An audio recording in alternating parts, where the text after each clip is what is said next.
اعوذ باللہ من الشیطان الرجیم بسم اللہ الرحمن الرحیم السلام علیکم ورحمۃ اللہ وبرکاتہ۔ حدیث میں آیا ہے کہ ایک شب حضرت ابراہیم خلیل اللہ نے خواب میں دیکھا کہ کوئی کہتا ہے اے ابراہیم اٹھ قربانی کر۔ تب حضرت نے فجر کو اٹھ کر 200 اونٹ ذبح کیے۔ اسی طرح 3 دن تک خواب دیکھا، تینوں دن 200 اونٹ قربانی کیے۔ پھر چوتھی شب کو خواب میں دیکھا کہ اپنے فرزند اسماعیل علیہ السلام کو قربانی کر۔ سبحان اللہ، سچ ہے کہ خواب پیغمبروں کا بمنزلہ وحی کے ہے۔ فجر کو نیند سے اٹھ کر حضرت سارہ رضی اللہ تعالیٰ عنہ سے کہا کہ آج مجھ کو خواب میں حکم ہوا ہے کہ اپنے فرزند کو قربانی کروں۔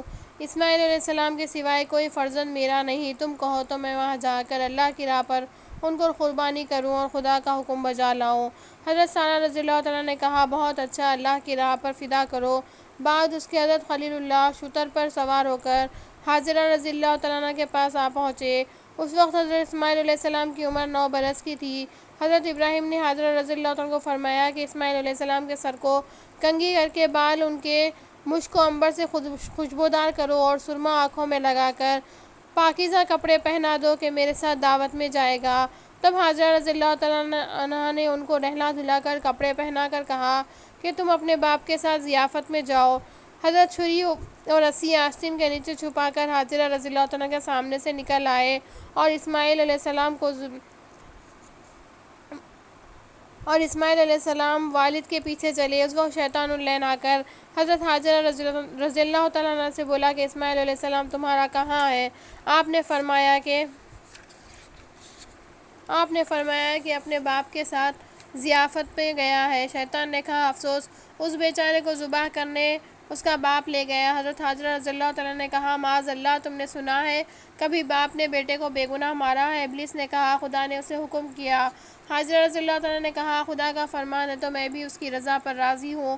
بس ابلیس حضرت اسماعیل علیہ السلام کے پاس آیا اور کہا کہ ہنوز یہ لڑکا ہے، البتہ راہ سے بھٹکا سکوں گا۔ تب کہا اے اسماعیل تو کہاں جاتا ہے؟ آپ نے کہا باپ کے ساتھ ضیافت میں جاتا ہوں۔ شیطان نے کہا نہیں، تم کو ذبح کرنے کو لیے جاتا ہے۔ حضرت ذبیح اللہ نے شیطان کو جواب دیا کہ کبھی باپ کا بیٹے کو بے گناہ مارتے تم نے سنا ہے؟ ابلیس نے کہا اس کو خدا نے حکم دیا ہے۔ تب اسماعیل ذبیح اللہ نے اس سے کہا اگر خدا تعالیٰ نے فرمایا ہے تو 1000 جان میری اس کی راہ پر فدا ہے۔ جب دونوں بزرگ دور تک نکل گئے تب اسماعیل علیہ السلام نے کہا اے باپ میرے، مجھے اب کہاں لیے جاتے ہو؟ حضرت نے فرمایا قول تعالیٰ ہے۔ ترجمہ پھر جب اس کے ساتھ دوڑتے پہنچا، کہا اے بیٹے میں نے خواب دیکھا ہے کہ تجھ کو ذبح کرتا ہوں، بس دیکھ کیا دیکھتا ہے تو، یعنی اس امر میں تم کیا کہتے ہو؟ اسماعیل علیہ السلام نے کہا اے باپ، خدا کے دوست رات کو نہیں سوتے ہیں، آپ بھی اگر نہ سوتے تو یہ سعادت دارین کیوں کر حاصل ہوتی، حالانکہ آپ دوست خدا کے کہلاتے ہیں۔ ان کو سونے سے کیا کام، یہ بڑی سعادت ہے جب آپ سوئے۔ تب اللہ تعالیٰ نے قول تعالیٰ ہے۔ ترجمہ حضرت اسماعیل علیہ السلام نے کہا اے باپ کر ڈال جو تجھ کو حکم ہوتا ہے سو پائے گا۔ اگر اللہ نے چاہا مجھ کو صبر کرنے والوں سے فائدہ فرمایا کہ ذی الحج کی 8ویں شب کو خواب میں دیکھا بیٹے کو ذبح کرتا ہے، صبح کو فکر میں رہے کہ اس کی تعبیر کیا ہوگی۔ 8ویں شب کو خواب میں دیکھا کہ بیٹے کو ذبح کرتا ہوں، صبح کو فکر میں رہے کہ اس کی تعبیر کیا ہوگی۔ پھر 9ویں شب کو دیکھا ذبح کرتے تو پہچانا کہ ذبح ہی کرنا ہے، پھر تدبیر میں ہے۔ پھر 10ویں شب بھی وہی خواب دیکھا، تب بیٹے سے کہا اور انہوں نے قبول کر لیا۔ اس باپ اور بیٹے پر 1000 رحمت۔ اسماعیل علیہ السلام نے فرمایا اے باپ جلدی کرو جو اللہ نے فرمایا، انشاءاللہ تعالیٰ مجھ کو آپ صابروں سے پائیں گے، ان کا مطیع و نافرمان نہیں ہوں۔ اے باپ جلدی کیجئے، شیطان وسوسہ نہ ڈالے کیونکہ وہ چاہتا ہے مجھے راہ سے بھٹکا دے۔ حضرت نے فرمایا کہ اس ملعون پر پتھر مارو۔ تب باپ بیٹے دونوں نے اس پر پتھر پھینکے۔ اب حاجیوں کو سنت ہے کہ 7 مرتبہ حج کے دنوں میں اس طرف پتھر پھینکے۔ بعد ابراہیم علیہ السلام اور اسماعیل علیہ السلام اس جگہ پر جا پہنچے اب جس کو منی بازار کہتے ہیں۔ حاجی سب وہاں قربانی کرتے ہیں۔ پھر حضرت ابراہیم علیہ السلام نے بیٹے سے کہا اب کیا صلاح ہے؟ وہ بولے کہ 1000 جان میری خدا کی راہ پر تصدیق ہے۔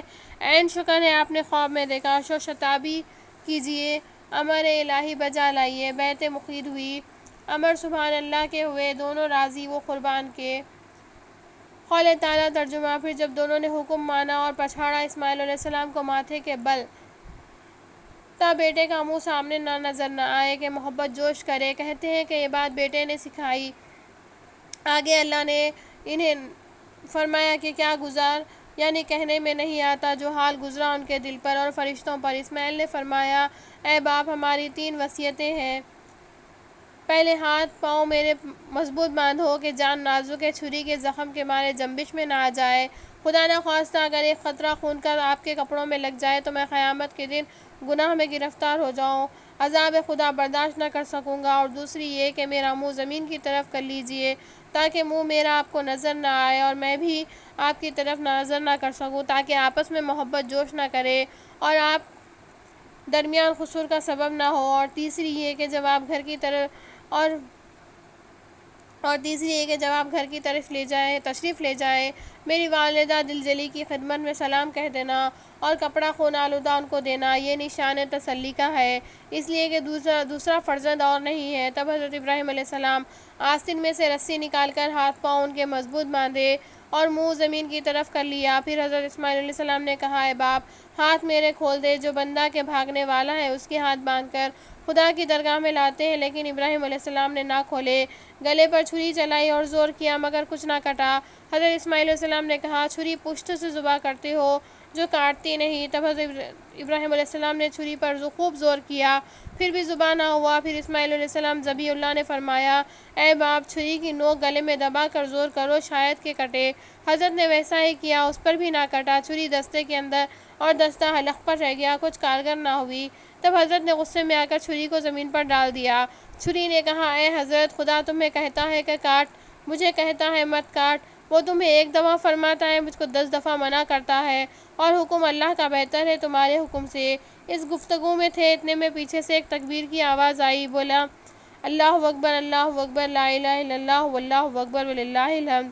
اور جبرائیل علیہ السلام کو دیکھا کہ آواز کرتے ہوئے آئے، قول تعالیٰ ہے ترجمہ، اور پکارا ہم نے اس کو یوں کہ ابراہیم علیہ السلام تحقیق سچ کیا تو خواب کو تحقیق اسی طرح جزا دیتے ہیں ہم احسان کرنے والوں کو، یعنی ایسے مشکل حکم کر کے آزماتے ہیں، پھر ان کو قائم رکھتے ہیں، تب درجے بلند دیتے ہیں۔ بے شک یہی ہے سری آزمانا اور چھٹا کیا ہم نے ان کو بدلے قربانی کے، یعنی بڑے درجے کا۔ بہشت ایک دمبا آیا، حضرت ابراہیم علیہ السلام نے اپنی آنکھیں پٹی سے باندھ کر چھری ایسے زور سے چلائی، اللہ کے حکم سے گلا نہ کٹا۔ حضرت جبرائیل علیہ السلام نے بیٹے کو سرکا دیا اور ایک دمبا رکھ دیا، آنکھیں کھولی، دیکھا تو اس کے بدلے میں دمبا ذبح پڑا تھا، اور باقی رکھا ہم نے اس پر پچھلی خلقت میں کہ سلام ہے ابراہیم علیہ السلام پر۔ ہم یوں دیتے ہیں بدلہ نیکی کرنے والوں کو، وہی ہمارے بندوں میں ایماندار، اور خوشخبری دی ہم نے اس کو اسحاق علیہ السلام کی جو نبی ہوگا، نیک بختوں میں، اور برکت دی ہم نے اس پر اور اسحاق پر، اور دونوں کی اولاد میں نیکی والے ہیں اور بدکار بھی۔ اپنے حق میں فائدہ، پس معلوم ہوا کہ وہ پہلی خوشخبری اسماعیل علیہ السلام کی تھی اور سارا قصہ ذبح کا انہوں پر تھا۔ یہود کہتے ہیں کہ اسحاق کو ذبح کیا، لیکن خلاف ہے، کیونکہ اسحاق علیہ السلام کی خوشخبری کے ساتھ یعقوب علیہ السلام کی بھی خبر ہے، اور خبر ہے نبی ہونے کی۔ یہ سن کر ابراہیم علیہ السلام سمجھے کہ ابھی دونوں باتیں ظہور میں نہیں آئی، ذبح کیوں کر ہوگا، بول کے یہ دونوں کہاں، دونوں بیٹوں کو دونوں سے اولاد بہت پھیلی۔ اسحاق علیہ السلام کی اولاد بھی نبی گزرے بنی اسرائیل کی، اور اسماعیل علیہ السلام کی اولاد میں عرب، جس میں حضرت محمد مصطفیٰ صلی اللہ علیہ وسلم ہوئے۔ پس اللہ تعالیٰ نے فدیہ اس کا ایک دمبا ابلق اور بلند دیا، اور بعضوں نے روایت کی ہے کہ تمام بدن اس کا سفید تھا مگر سر اس کا سیاہ تھا، اور مروی ہے کہ دمبے کو حابل نے بھی قربانی کیا تھا۔ بعد اس کے 2000 برس خدا تعالیٰ نے اسے بہشت میں پال کر حضرت ابراہیم علیہ السلام کے وقت میں حضرت اسماعیل علیہ السلام کے عوض فدیہ بھیجا تھا کہ وہ نجات پائیں۔ پس حضرت ابراہیم علیہ السلام نے اس دمبے کو بعوض اسماعیل علیہ السلام کے ذبح کیا، اور چمڑے سے اس کے دسترخوان بنوا کر خلق اللہ کو اس پر کھانا کھلوایا تھا، اور اس کی پشم سے حضرت سارہ رضی اللہ تعالیٰ نے ایک چادر بنوائی تھی۔ حضرت ابراہیم علیہ السلام نے اس چادر کو تابوت سکینہ میں رکھ دیا۔ ایک دن جبرائیل علیہ السلام اس تابوت کو لے کر رسول خدا صلی اللہ علیہ وسلم کے پاس آئے۔ حضرت صلی اللہ علیہ وسلم نے اس چادر کو حضرت امیر المومنین عمر رضی اللہ تعالیٰ عنہ بن خطاب کو عنایت فرمائی تاکہ خرقہ بنا کے پہنے، اور وہ خرقہ مرخہ ان کی زندگی بھر رہا۔ صدق اللہ العلی العظیم، وما علینا الا البلاغ۔